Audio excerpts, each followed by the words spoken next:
crowd. 815 in crowd. 815 in crowd. 815 in crowd. 815. 815. So we all know about the Three Musketeers, but they're famous for their swordsmanship and not their musketry skills. I'm Greg. He's Tom. This is your In Crowd 815 podcast for the, what is this? The 11th day of April, the year 2026, the latest it has ever been, my friend. In the history of mankind. Actually, I think that Snickers and Milky Way give them a run for their money because I think those two are better candy bars.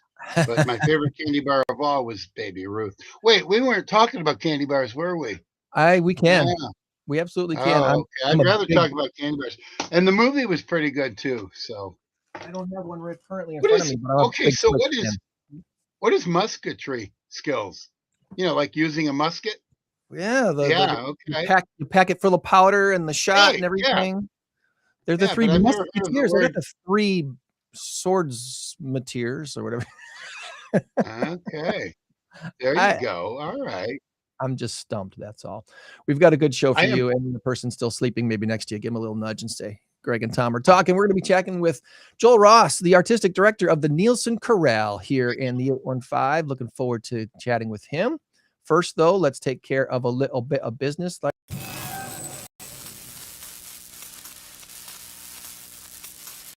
Our current race to 10 in our big number of the week has Tom and Greg tied at a score of 4. Our big number of the week this week. There we are. I had to turn my hand a little. 4-4. 372.5 million is our big number of the week this week. And the answer, is it plastic or is it popcorn? Put your guess in the comments and let us know what you think the answer is. And maybe you'll win a prize, maybe a lunch with us, maybe a shirt, maybe a hat, maybe who knows? Definitely a shout out on the show. we can afford that, Tom. We can afford a shout out on the show. Anywho, I'll do some shout outs later, but before we wrap up the show, but to get things started today, let's get right into our guest. What do you say? The Nielsen Chorale has been around for a little while, and a new guy is taking over as artistic director. His name is Joel Ross, and we're going to learn all about Joel Ross today here on your In Crowd 815 podcast. Good morning, sir. Thanks for joining us today. Good morning, gentlemen. So glad you could carve out some time on a Saturday morning. Are you normally an early morning kind of a guy, Joel? I'm a rabid early riser. Oh yeah, like a Pool about 6 o'clock. And you're a swimmer. Yeah. At the Y? At the Y. I didn't go this morning because I wanted to make sure I would be completely refreshed for my. So normally at this time, you'd be finishing up your swimming and stuff at the Y. Normally by this time, I'd be back at home eating a lumberjack breakfast.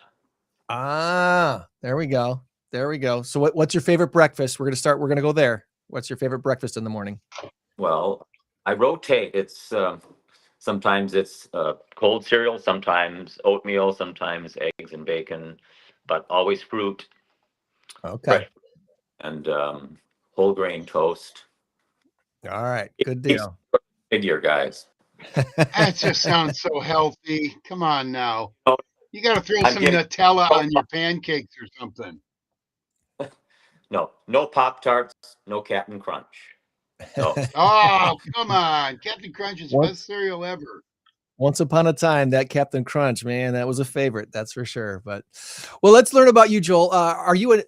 I'm guessing you're not a native Rockfordian. Where did Joel Ross go up and go to school? What was your high school? Where did you go to school? Well, you'd be grossly incorrect. I am a native Rockfordian. Ah, all right. I'm bad. It's Swedish American Hospital, class of 1961. Before the new was even. So no, I've lived here all my life, except the years that I was in college in Chicago. So, what high school? East High. In fact, I'm living in my boyhood home. Wow. So, and it was built in 1892, and I lovingly restored it. So I'm sitting here at the piano in the home in the East High District. Well, So congratulations. I'm hopelessly Midwestern and hopelessly Rockfordian. So you're not going to get rid of me. That's awesome. That's awesome. That is so cool. You were an East E-Rab, and Tom was Jefferson Jayhawk. Oh, I'm sorry to hear that. Yeah, right. Hey, we beat you football once. Once. And I was a Muskego Warrior. So between the E-Rab and the Jayhawk and the Warrior, who do you think is going to win that battle? I'll just let that sit there for just a little minute. Well, the Jayhawk can fly overhead and see his prey and then come down there and attack. The Warrior could fight back, but the E-Rab can't do anything because it doesn't mean anything. Something. Do you know what that means? East, red, and black. Right. Oh, yeah. Okay. East, red, and black. Yeah. In fact, that used to be the origin of that is because of the Rockford High School. They used to be the Rockford Rabs, red and black. And then when the E-Rabs, when West and East opened up, West took on Warriors and East took on E-Rabs, East, red, and black. So there you go. And they kept the same colors and they kept the same fight song. So go figure. Yeah. Yeah. Yeah, I know. Yeah. So basically, East.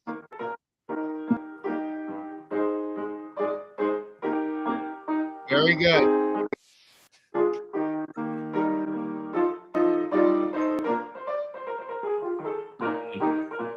Sorry about that.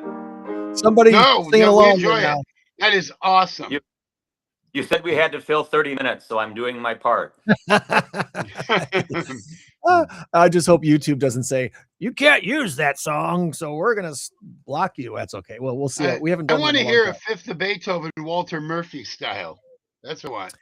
Ooh. I don't. I don't know. The disco version, a la 74, 75. Yep.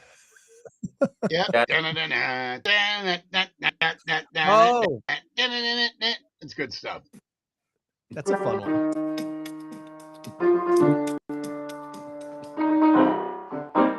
Oh, jeez.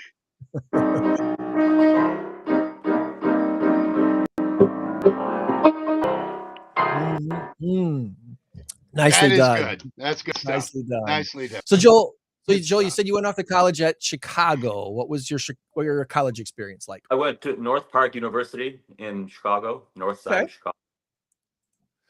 And that's where I studied music and business administration, so music business.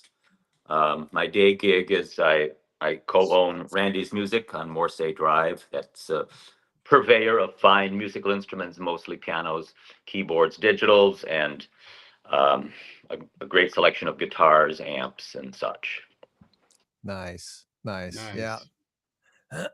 So between college and where you are today, kind of what was your career arc that led you to become the artistic director of the Nielsen Chorale?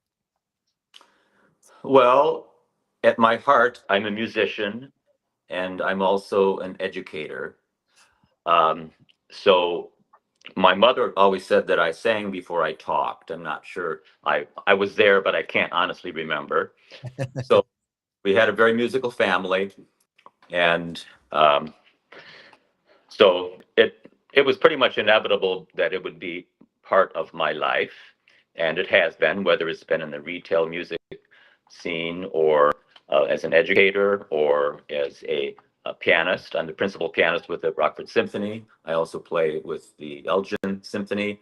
And a huge part of my life has been in the choral world. For 26 years, I was the music director of the Contouride Singing Boys of Rockford, which, of course, performed locally and toured internationally.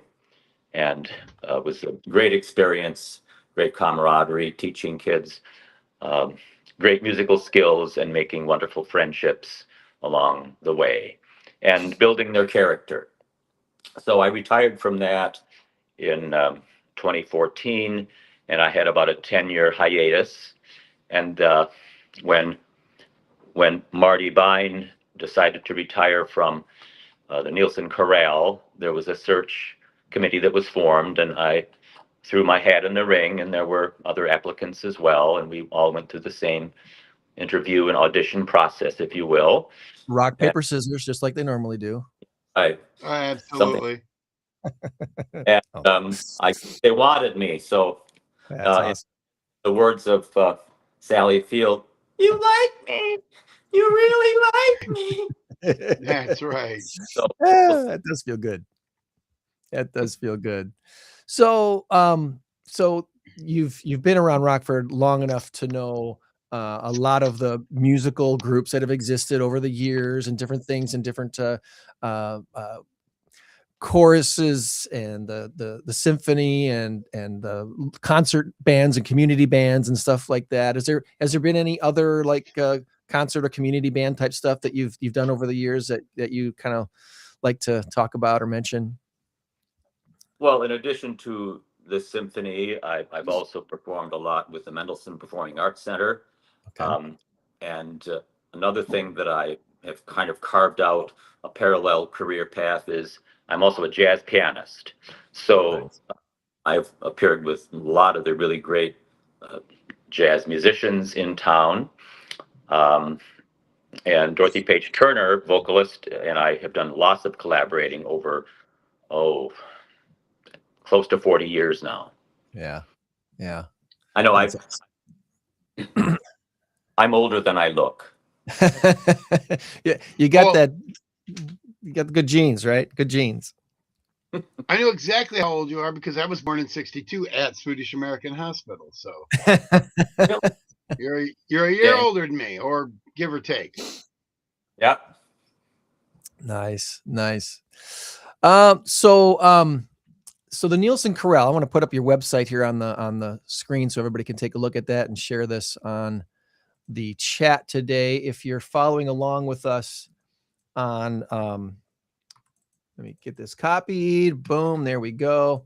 If you're following along with us on Rumble or YouTube or Facebook or Twitch, you should be able to just see the link right there in the chat right now as it goes. But if you're watching later on Spotify or Audible, it should be in the show notes, nielsenchorale.com. And what can you tell us about the history of the Nielsen Chorale? Well, there's always been a very strong contingent of choral music in this community. Back over 100 years ago, the Sveasoner, the Swedish singing men, that was a popular group. There were the Sons of Norway. There were many fine community choirs, and one of the earliest proponents of what we might refer to as classical choral music was Ralph Nielsen. And anybody who has any connection to Rockford knows that that's the father of Rick Nielsen. They owned the music gift shop, and so that's actually who the Nielsen Chorale is named for. And the organization became a 501c3 6 or 7 years ago, I believe. So it is an official nonprofit organization, and you can give money to us and take a tax write-off. So that's always good. How about that for a plug? Absolutely. If you want to help out the Nielsen Chorale, hit them with again, the link is in the chat. So go to the website. And I'm looking at this picture right here on the front, and I can name at least 4 people in this picture right now. I've done stuff at Starlight Theater with at least 4 of these people. Maybe probably more. See, Corey, and Chris, and Aaron, and maybe the singing community, and there's always a place, I believe, for those who want to use the instruments that the good Lord gave them to express themselves, bring joy to their soul, and bring joy to others, and that is, I think, one of the real important components of what Nielsen Chorale is. It's to uplift and inspire, to educate, all those things. I know that sounds kind of lofty, but that's really at the heart of what most all singing is. You know, when you're singing in a house of worship, you're singing praises. You know, when a mother is singing a lullaby to the baby, there's a reason for that, right? Yeah. When we think of the enslaved Africans that were in this country, their work songs, work hollers, the spirituals they sang, that came from a very deep place of unrest in their soul and hope for something that is better yet to come. So that's one of the themes, the voices of hope and promise. That, if I can do a segue, that is the hook, if you will, or the theme to our upcoming performance on April 19th. And that was definitely what I wanted to bring up here next. The Mass of the Children, John Ruder, and other selected works celebrating voices of innocence and experience on April 19th at the Our Savior's Lutheran Church on Rural Street in Rockford, which is a beautiful sanctuary. If you've never been in this building, you need to go see this building and this sanctuary. It's absolutely stunning. I love this sanctuary so much. 3300 Rural Street in Rockford. Nielsen Chamber Choir and Cora Cantoray, Auburn High School's Kappa Treble Choir, Guilford High School's Treble Choir. This is going to be pretty special. Is this something that the Nielsen organization put together or just participating in? No, we are sponsoring it. We are putting it together, and we're on the hook for, the cost of it. It's been really an enormous project. It's about 100 participants, including, of course, the ones that you named. The Nielsen Chamber Choir recently formed an auditioned ensemble of about 40 voices, and then youth singers from Cantoray, from Kappa Auburn High School in Guilford, and Rockford Symphony. So about 100 participants. Nice. Very nice. I want to put the Facebook page up too, because some people would rather see Facebook. So here's maybe a little better, bigger look at the at the information right here on your Facebook page. Voices of Hope and Promise. This should be 3 p.m. on a Sunday afternoon in April. Good time to do a show like this, isn't there? There's no football. You're not competing with that. Yeah, this is a beautiful place. I imagine over the years you've done other performances at Our Savior's Lutheran Church and know what I'm talking about. How great of I do. It is a wonderful venue for performance. They have a really nice piano there and a lovely pipe organ. It seats a good 700 plus. It's a nice central location, really convenient parking, of course, handicapped accessible, lots of space. And I think most of all, they're very welcoming and very warm to the idea of these collaborations. And they've really been backwards to help make this happen for us. So we're very appreciative of the staff and the congregation. So this is a free will offering will be received, a free event open to the community. Please bring a fistful of dollar bills or more and donate those on your way out or in, or however that's set up.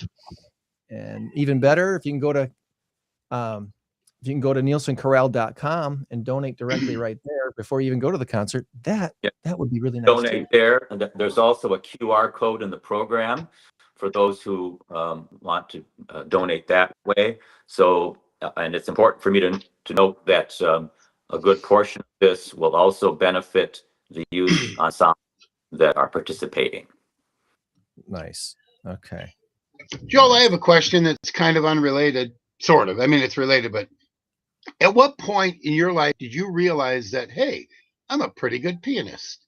Were you just music? Can you play like 12 instruments, or did you just start playing one day and thinking, I have a knack? Or did you really have to toil with it and go 12 years before you started really, really feeling it? No, I don't want to sound falsely modest nor more braggadocious, but music, it comes out of my pores. So I'm a musician, and so I'm not saying that it always came easily for me, because I think, music is it's an art, it's a craft, it's a study, but it's also a gift. It's all of those things, and I think that all of that really applies to me. I did not have to struggle so much. I did not have to be forced or coerced or bribed into practicing.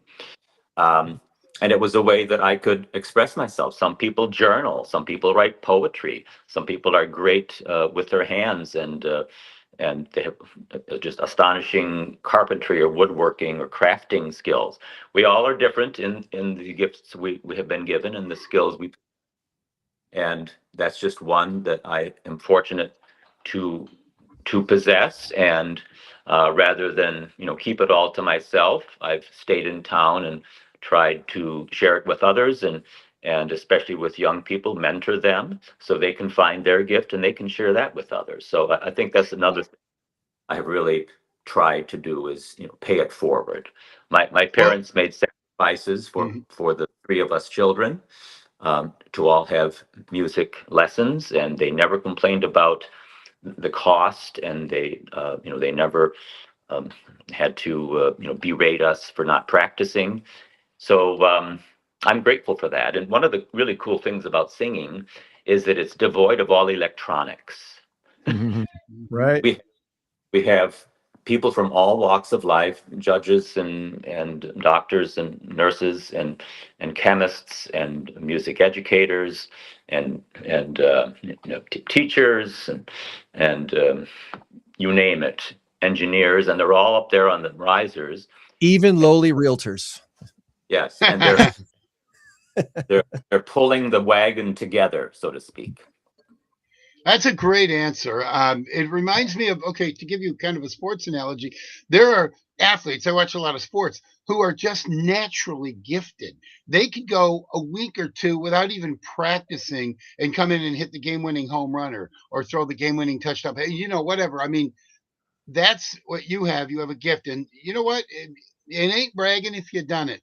Quoting either Will Rogers or Babe Ruth. I think I know one or both said it. Will Rogers for sure, but there's no bragging at all whatsoever. You are gifted, and that's good. So use it, and we appreciate that. So. Well, there's probably, go ahead. There's a place for those who have not just gifts, but a skill to share it. And again, working with the choir, it's not for the faint of heart.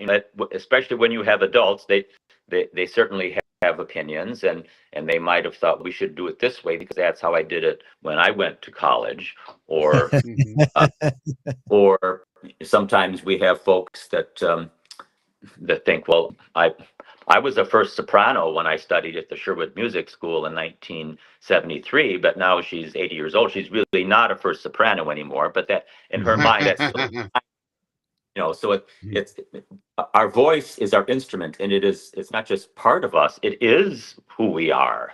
It's not like holding a violin, or playing the piano, or putting a trumpet to your mouthpiece.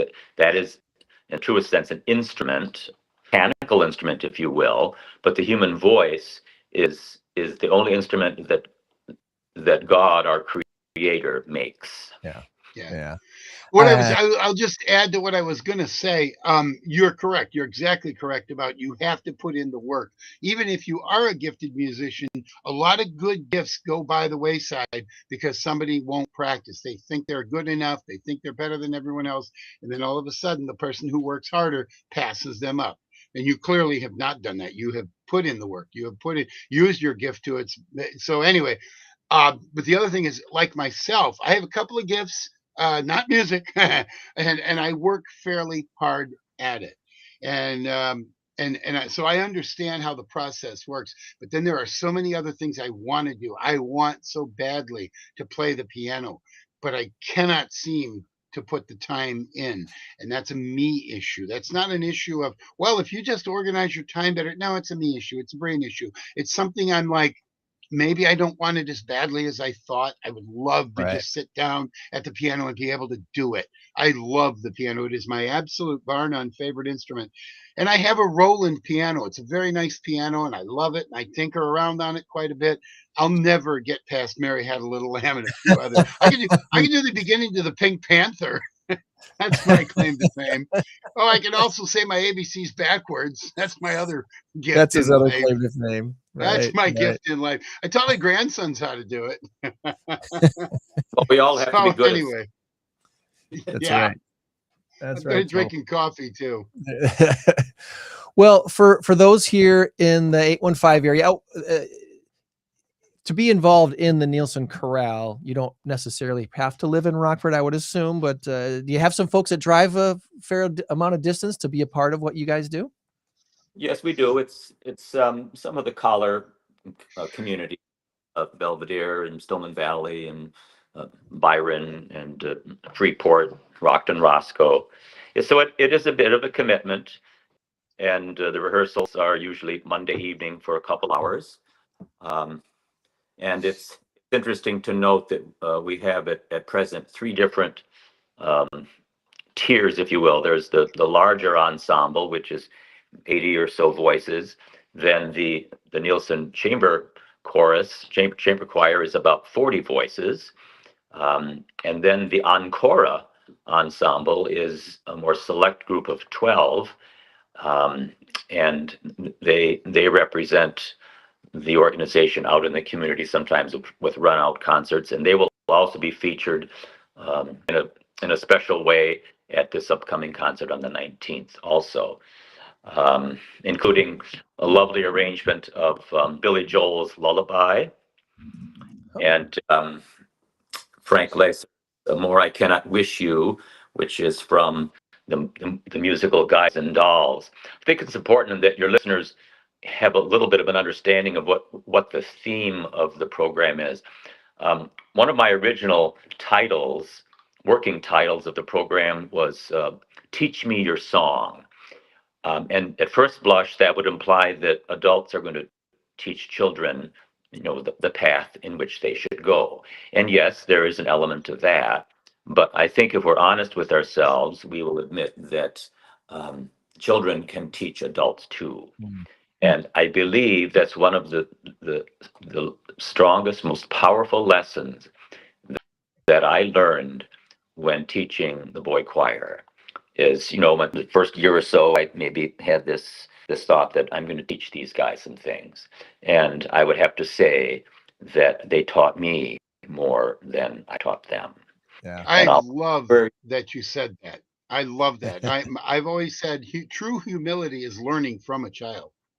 Right. That is absolutely 100% true. I couldn't agree more. And I have some stories that I cannot share regarding that. So just because it would offend some people in my family. Sure. So, well, when you think of children, the singing voice of a child that has an impalpable power to move the emotions, and when you think of kids, they're quick to forgive. They have an inquisitive nature. They're at really young kids, there's really not any guile. They don't have any pretense. They don't have a reason to lie to you. And one thing is that, they're resilient, they're curious. And I think anyone who attends the program, they'll see elements of that. I think it's important to note that each of the youth ensembles will have a short time in the program where they can shine. And so there will be several numbers that will feature just the youth choirs, and of course they've really worked diligently to prepare that. But one of the main parts of the program is the Rudder Mass of the Children, and it's a unique piece because I have to say that most often pieces that are written for adults and for children's voices, it's like the kids come in on the last 5 minutes of the piece to kind of wrap it up in a bow, and everybody dabs at their eyes. It's more of a token. I'm not sure how to say that. It's not really a fair assessment of what they can do. But in the Mass of the Children, Rudder makes their part integral. In fact, many of the much of the musical motifs are introduced by the children, and then the adults comment on it. How about that? Rather than the adults, if you will, introducing the music material, and then metaphorically the children raise their hand and say, can explain this. It's like the children are explaining it to the adults first. It's very unusual in that, from that construct. And maybe one of the reasons for that isn't, not to be too overly sentimental, but John Rudder lost his son, his 19-year-old son, who was riding his bicycle, and I believe he was hit and killed, and it devastated him. And the piece that John Rudder wrote, Mass of the Children, came from that experience. Wow! So it was a bit of a catharsis, and he knows how to write for voices beautifully, and I think especially for children's voices. So if there are folks that have not seen a choral music concert for a while, this is the one to see. You get to hear you get to hear adults, you get to hear children, you'll get to hear the fine musicians of the Rockford Symphony Orchestra. And then I also must mention that the two soloists that are going to be appearing on the program also have Rockford ties. Aria Beert is a Rockford girl. She has just recently graduated from Wichita State, and she is pursuing a career in opera. She's also a violinist. She was a product of the Rockford music scene, participated in the youth symphony. And then Ben Ross, who is no relation to me, so he's not a Nepo baby. He is a product of Rockford schools. He went to Keith, and he was one of the bright shining stars in Contorai, the boy choir, when I directed it. And he now lives in Baltimore and is carving out a fine career in opera. Wow. So they were not just chosen, if you will. We were all kids once, obviously, and so it's a nice way, I believe, to tie in that Rockford connection and show some of these young singers that that there are people from this town who love to sing and have made a career, and they want to come back and be a part of this really incredible collaborative experience. I will have to say, I knew it would be difficult, and lots of challenges, lots of moving parts, lots of spinning plates, pick your metaphor. But like the old saw, I never said it would be easy, but I said it would be worth it. And I think that's at the nub of this project. It hasn't been easy, but it has been glorious in many, many ways. And we hope that the audience will want to be part of this really incredible experience. Nice. All right, so I have a question for you.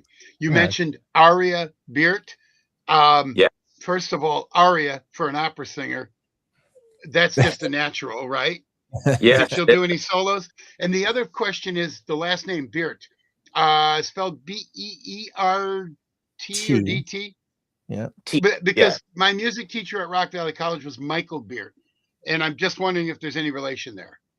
Of course there is. That's his daughter. Yeah, Michael Beert. That's what I thought.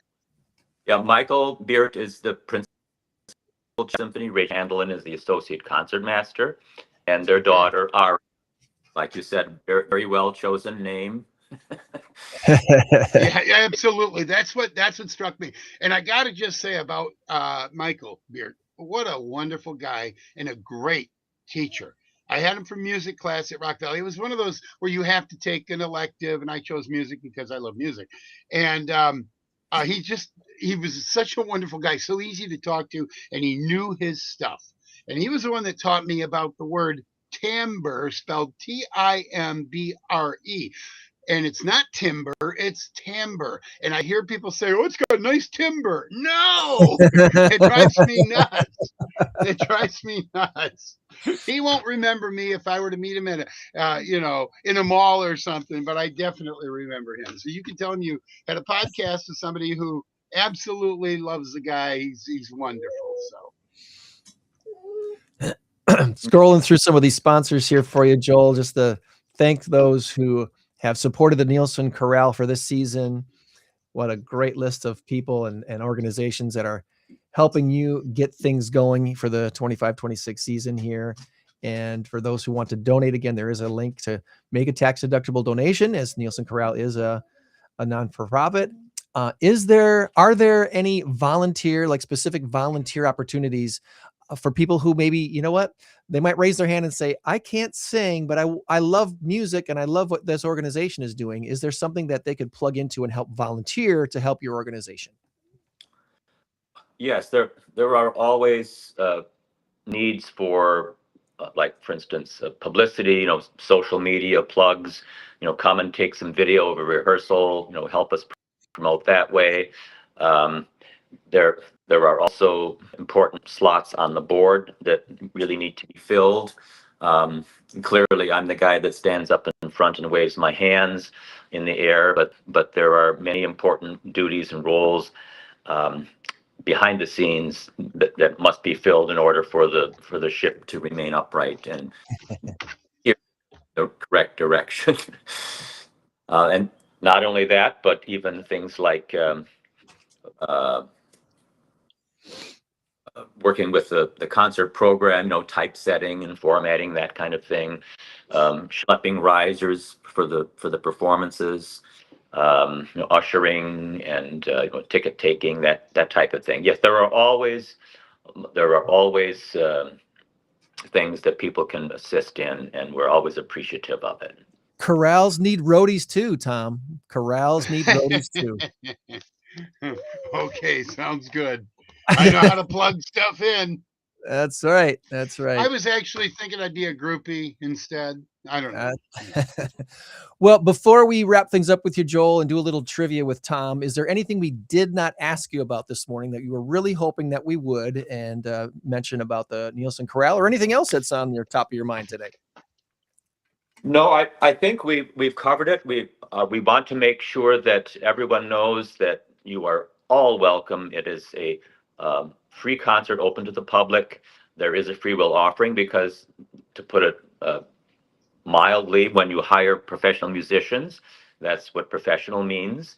And one of the things that I always tried to be a proponent of when I directed the Boy Choir is when we surround ourselves with really fine musicians, that raises the bar. Sure and does. for most of these kids, they have not sung with the professional orchestra before. They would not have sung with a high level adult choir necessarily. And so this is a way for them to grow, and it's a way for them to get an experience that they might not otherwise get. And again, because this is more of a complex project, if you will, with lots of moving parts, I don't think anything like this has been done in this community for quite some time.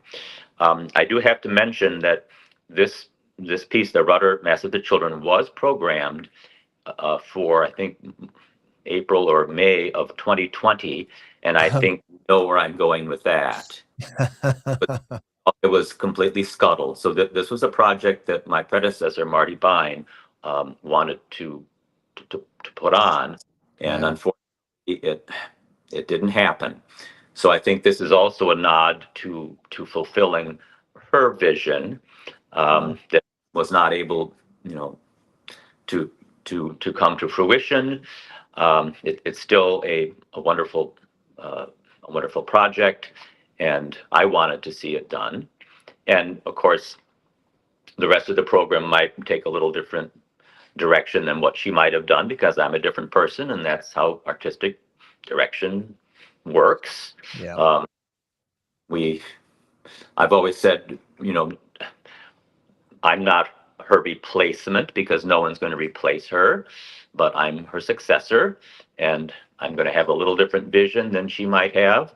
And we work with that. And then until the board doesn't like me anymore, we don't like your, and so time for somebody else. But let's just say that those who attend, be prepared to be uplifted and inspired, maybe learn a little something, and you might want to bring a little Kleenex in your front pocket. Because there's going to be some really incredibly moving musical moments. I always forget to do that, and I'm an emotional guy, Joel. I always forget to do that. Oh no, I gotta wash this shirt now because I'm yeah, nice, good deal. Well, NielsenChorale.com for all the information about what Nielsen Chorale has coming up. And if you can make it April 19th, you will not be disappointed. It should be a wonderful, wonderful concert. All right, Joel, stand by. It's time for something we call Tom's Trivia. It's time for Tom's Trivia Challenge on the In Crowd 815 podcast. Good luck.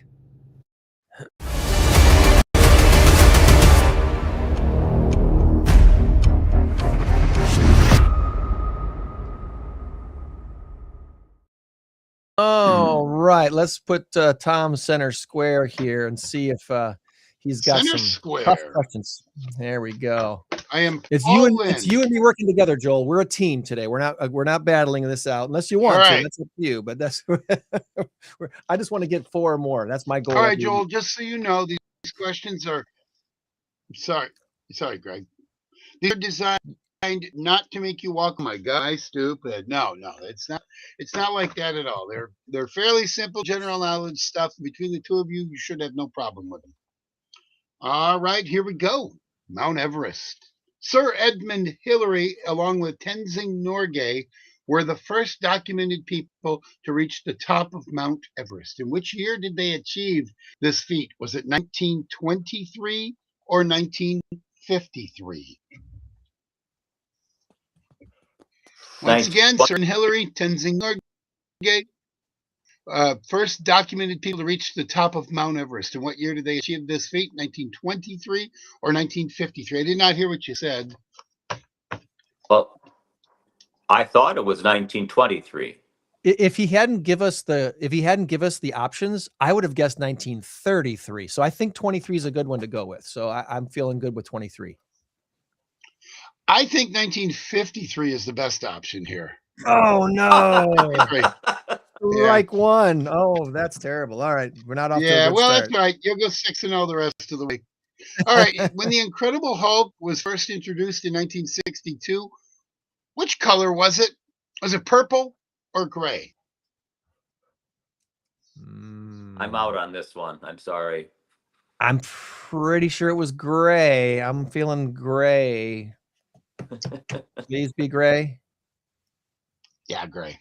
It is. Oh, good. Woo. All right. All right. All right. In the Harry Potter, it wasn't scary enough. It green. It was scary. It wasn't scary enough being gray. Apparently not. In the Harry Potter franchise, who replaced Professor Snape as the potions master at Hogwarts? Was it Mad-Eye Moody or Horace Slughorn? Is that a real show? I don't know what you're talking about. Once again, in the Harry Potter franchise, who replaced Professor Snape as the potions master at Hogwarts? Mad-Eye Moody or Horace Slughorn? I have no idea. I don't either. I like saying the word Slughorn, so I want to guess that. There you go. You got it. All right. I was waiting for something that you'd say that would, yeah. All right. So you're 2-1. Okay. 2-1. You can answer all the questions, the color commentary. Okay. You'll get some of these. Come on now. Okay. On this day in 2025, who became the NHL's all-time leading goal scorer? Ooh.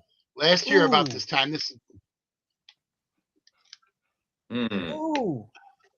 Oh, if you give me choices, I'll get it right. If you give me multiple choices, I'll get it right. I don't know the guy's name off the top. All right, I will give you 2 choices.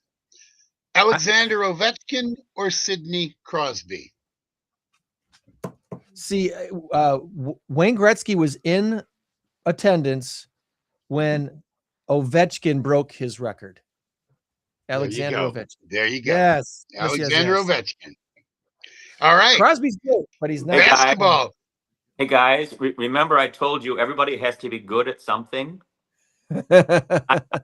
Baseball, basketball, or football trivia. So I'll just smile and nod. Okay. All right. Well, here's a basketball question for you, but you might get this one right. You might. Do you have any other categories? Oh, I got one that you're going to get next. You're going to get it. Okay. Because it's music related. But not this one. It's the one after that. All right. Who won the NCAA men's basketball championship played this past Monday? That was Big Blue. That was Michigan. That was Michigan. Yes. I'm happy. For, right, I'm Greg, happy for our friend JW. Westendorf. Westendorf's very happy with that one. Oh, is he a Michigan fan? Jacob's a big Michigan fan. I don't understand him, but I like him anyway. Yeah, I don't understand because he's to Wisconsin Green Bay. That was his college. But anyway, I did not. I know. I guess I did kind of know that. All right, Greg, you're out on this one. Joel, this is on you. Who is the composer for the musical Joseph in the amazing Technicolor Dreamcoat? Andrew Lloyd Webber. Bingo. Yes, I knew you'd do that one. A-L. All right. W. Woo. Yeah, now you're at 5. Red and yellow and we'll go Joseph.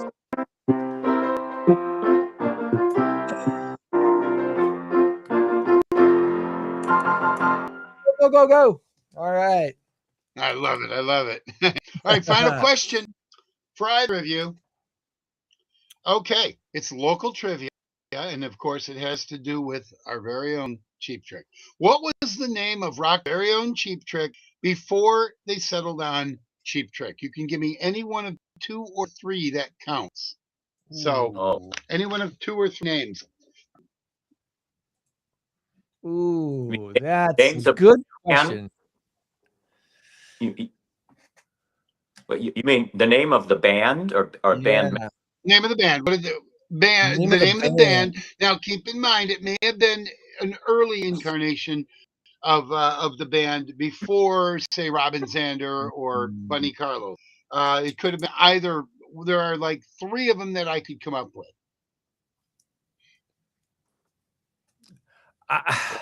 I'm sorry, guys. This is not on the Nielsen Chorale website, so it's the Guilford Misfits. I don't. Guilford Misfits. Actually, Robin Zander went to Harlem. And the Harlem, well, Guilford and Harlem, right? The Harlem Garage Band. Yeah. Okay, one of them. It was called Fuse. They were called Fuse. And then another one was Sick Man of Europe, but there was one other name I couldn't come up with. I could not remember what it was. Yep. So anyway, all right. Well, you went 5 and 2, and that's pretty darn good. That's not too shabby at all. And I saw Rick Nielsen this week. He was at a fundraiser luncheon I was at the Rockford Art Museum for Mosaic in Rockford, and it was really good to see him. I didn't get a chance to greet him, but I did get a chance to talk to him because I was one of the presenters for the luncheon. But Joel, I really appreciate you carving out time with us today and telling us about the Nielsen Chorale. And at some point, I see my wife and I becoming a part of what you do. We're doing so much at Starlight in the last 8 years that we haven't had to. Well, just keep in mind, there's nothing to do in Rockford. That's right. That's right. And that's how you sarcastically end an interview, ladies and gentlemen. That's how you sarcastically end an interview. Thank you, guys. Appreciate the opportunity. And we hope that all of your listeners will want to be a part of this great collaborative celebration on the 19th. Wonderful. Thank you, Joel. Have a great rest of your weekend. May I remind you before you go of something you said about 42 minutes ago? Oh, I don't think I have enough material to fill a half an hour. Well, I had to play He played the piano for like 35 seconds, Tom. So well, this can be our play. Yeah.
I can't name that tune. I wish I should.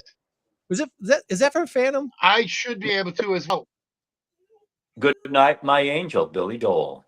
Ah, there we go. Okay. Beautifully done, Joel. Right, beautifully done, Joel. That's one of the tunes we're going to sing. You know, it's a great text. His little girl, he wrote it for his daughter, Alexa, before she became an electronic voice. Oh, yeah. Alexa, clean your room. I don't know that one. I'm sorry. I don't have a room. And this is one of the themes. You know, the little girl is asking some hard questions, and he doesn't have answers.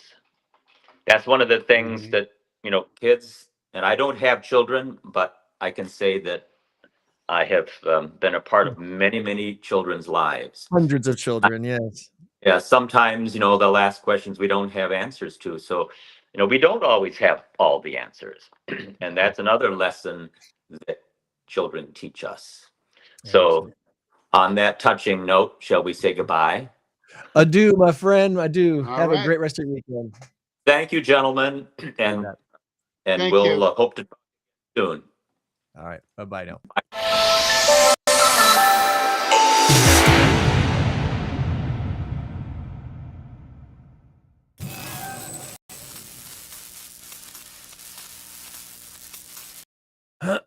Oh, Tom, that wasn't good at all, was it? Ha ha. That was amazing.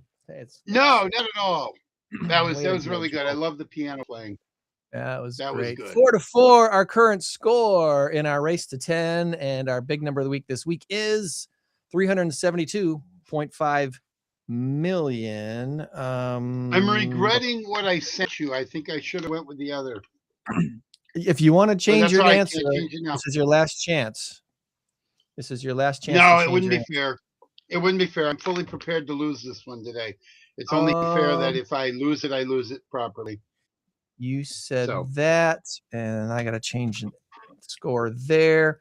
So, do you recognize what that plastic thing is on the side of the screen there that the guy is holding? It looks like a Game Boy or something. Oh, no. It's a Croc. It's a shoe. It's a Croc shoe. Oh, it's a shoe. Yeah. Okay. So Crocs spent $10 million to buy a company that makes those little plastic charms. See little charms that go in the holes? Yeah. Okay. So they spent $10 million to buy the company that makes those tiny plastic charms. And now they're pumping out nearly $250 million in yearly revenue with those charms. Gibbets is the name of the company, the colorful charms that can be popped into the holes in Crocs, and they turn the shoe into a branded demonstration of their wearer's obsessions. So those branded Gibbets can be bought for everything from licensed pop culture characters to sports teams, logos, tiny food items, animals, initials, gemstones, all kinds of different things, travel icons.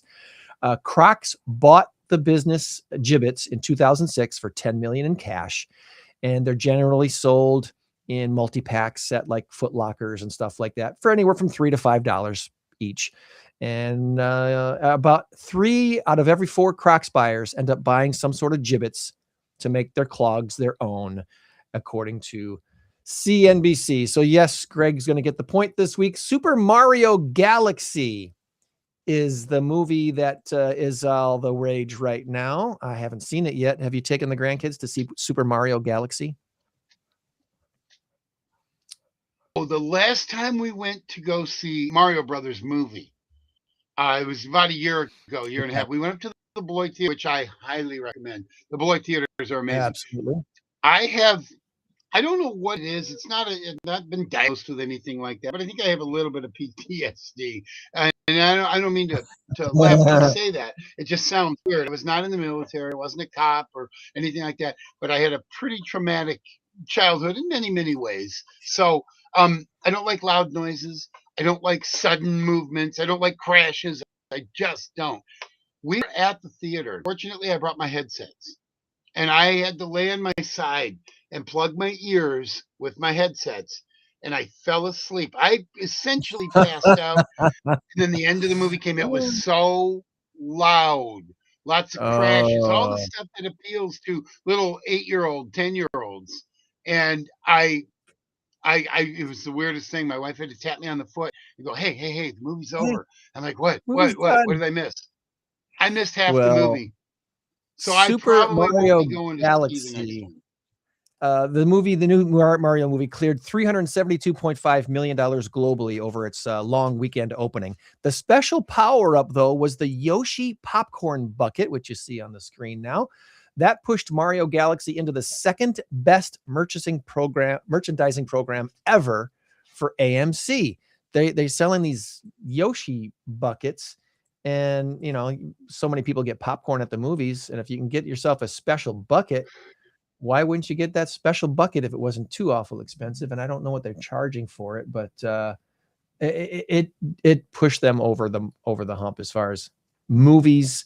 And, these movie theaters, they're struggling so much now to get people into the theaters because, we got movies at home now on big screens and stuff like that. So having something special like this, getting families back into the movie theaters. So there's you go. That's your answer this week. And well, when I thought about it, I didn't know. I thought it was a Nintendo Game Boy or something like that because the bottom of the crock looked like it had the I don't know. Anyway, and I thought, well, 75.2 million, whatever, for any kind of electronics. I don't know. That might just be too much. Or not enough is what I meant. Not enough. I would have thought in the billions because of, whatever. So then I thought I should change it. I'm not going to change it like seconds before. That's not fair. You're fine. But you're fine. Kudos to you for giving me the opportunity. I appreciate it, but I'm not taking it. All right. Quickie shout outs for the week. All the great churches that put together some wonderful Easter Sunday services last weekend. My wife and I got to attend a couple of them, and just amazing turnout at churches. Were packed out last weekend, and I hope that people saw something and felt something enough that they want to go back to church again tomorrow. Okay, I'll take an interesting, different take on that. Why do you show up on Christmas, Easter, and other special occasions? You're a church CEO. So. Yeah, well, I'm sorry, but come every week. Don't just come 3 times a year. Do your best. And then fourth time on a wedding and the 5th time on a funeral. I don't know. Maybe I'm just being cynical, but don't be too cynical. Don't be too cynical. I think there's something special going on. So I think there's a special move going on. Good. I will take your word for that. The other shout outs I wanted to give this week includes Mosaic in Rockford. I mentioned on Tuesday they had their Partners in Possibility luncheon, and they hosted it at the Rockford Art Museum, which if you have never thought of the art museum as an event space, go look at the Mosaic in Rockford Facebook page and the pictures taken at that event. Wow, it was wonderful. It was a beautiful place to have an event. Highly recommend that. And kudos to Mosaic in Rockford for a wonderful event on Tuesday at the Partners and Possibilities lunch. On Thursday this last week, our next Rockford group met at the Winnebago County Forest Preserves, another great meeting space over there off of Route 2 and Bauer Parkway, which is a continuation of Harlem Road. So just right by the bridge, right by the river. They have a pond back there where their headquarters are at for the Forest Preserves. And the conference room that they have in their building overlooks the pond, and it's beautiful. It's absolutely gorgeous. There's so many wonderful opportunities. I've driven by it 1,000 times, literally 1,000 times probably. Yeah. And I've never went down that little pathway. Maybe I will do that one of these days. Probably have a park ranger there. What are you doing here? No. When you pull in, there's a place to park to walk the trail. And then if you keep going, there's the headquarters building, and you can go inside the headquarters, and they have brochures and different information. But the trail around the pond is beautiful. It's a great place if you get a lunch hour on a great day and you're within driving distance, go there and walk the trail around the pond. You will not be disappointed. The other thing that happened this week was the Pregnancy Care Center had their annual Celebrate Life banquet at Embassy Suites. Wonderful turnout, great support. You were there for the brunch or the dinner? For the brunch. For the brunch. You did the brunch. Chrissy and I did the dinner, and the dinner was probably as packed out as the brunch was. It was a wonderful event. Way to go to Laura Negretti, Nikki Tibbetts. Nikki said there were 600 people plus. It was absolutely amazing. And you mentioned earlier that you sometimes forget to bring a tissue or whatever. I have tears in my eyes, especially the story of Kara that blew me away. That whole thing, and just how she came to know Jesus and at a desperate moment. And I'm telling you, folks, beautiful story. Go to the website and read the story. It is absolutely amazing. Absolutely amazing what God does, and the beauty of. Okay, let me just say, I work for the Pregnancy Care Center. Yes, you I do. clean on the weekends. I do some volunteering. Here's the thing. There is not a better place in the world to be. When I walk in there, fine, I got to clean toilets and sweep and mop and all that. I love it. I wouldn't change it for the world. It's rough work. It can be, especially with a torn rotator cuff. Please pray for me. But I walk in there and I feel something special come over me, because it is such a wonderful organization. You won't meet 25, 30 of any finer people than the women and the men. There's a few men that are there that work there and volunteer there. It is an amazing place and an amazing ministry. And it's so unbelievable. So kind of a full circle moment with our show today. Joel mentioned working for Randy's Music for years, and Randy's retiring, and his building is being sold to the Pregnancy Care Center, and it's going to be turned into a great campus. I didn't want to say anything, but I'm glad. It's out there now. So right, boom, done, paid for. Yeah. It's out there now. You're right. I wasn't going to say much about it. I didn't. Yeah. But anyway, you're right. We're going to occupy Randy's Music Center, and plus we're going to have both. And what Nikki had said is that it's literally right next door to a facility that's distributing the pill. So I believe it's the RU486 pill. I don't know. Right. So kudos to the Pregnancy Care Center. And if you're not two other things real quick. And Friday's Rockford Link Lunch, the Beloit Sky Carp, Janine shared with all the events. Again, talk about event space. They got great event space at the Rockford Sky Carp Stadium, which is ABC's Supply Stadium in Beloit. Janine did a great job telling us about what they have for opportunities there. And of course, they kicked off their weekend this weekend with games. If you want to go see baseball up at Beloit at the ABC Supply Stadium, you can see the Sky Carp play. Have you been there yet? Have you been I've taken a tour, and I've been to one game. So yes. I have not been to a game. Ron, our friend from Trivia, has gone to many games. He's a big fan because he loves baseball, and he lives right up near there. He literally lives down Gardner and then down Willowbrook. So he's a big fan, and I am going to go with him one of these days. I'm going to call him. I haven't talked to him for. Yeah. We are going to have an in-crowd event on July 5th. So Sunday afternoon, July 5th, we invite all of our in-crowd people to join us for that.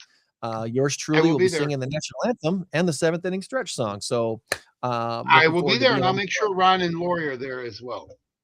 Come on, that'll be awesome. A whole lot of fun. And I will be there probably with my arm in a sling. Careful. Gonna have my surgery right around that time. Our friend over at Boone County Jiu-Jitsu has their 1-year anniversary party today. So if you're watching this live or on Saturday, April 11th, they're having their 1-year anniversary at Boone County Jiu-Jitsu until about 2:00 this afternoon. And they've got great food and a tour of their facility and stuff going on there today. So kudos to Jason and his crew out there for what they're doing. Next week, 815 Stone Scrubbers. What are they and what do they do? We're going to learn about them right here on the In Crowd 815 podcast. This went longer than I was expecting, so I got a jet, buddy. You got a jet. All right, no Packer talk today. We'll do it next time. No Packer talk today. So remember, friends, you change the world when you help one person. Be a blessing to someone every day this week. We'll meet you back here for another In Crowd 815 podcast next Saturday. Thank you, Tom. Hopefully, I'll see you Wednesday. If not, don't worry. It's cool. You got it, buddy. Bye. 815 in crowd. 815 in crowd.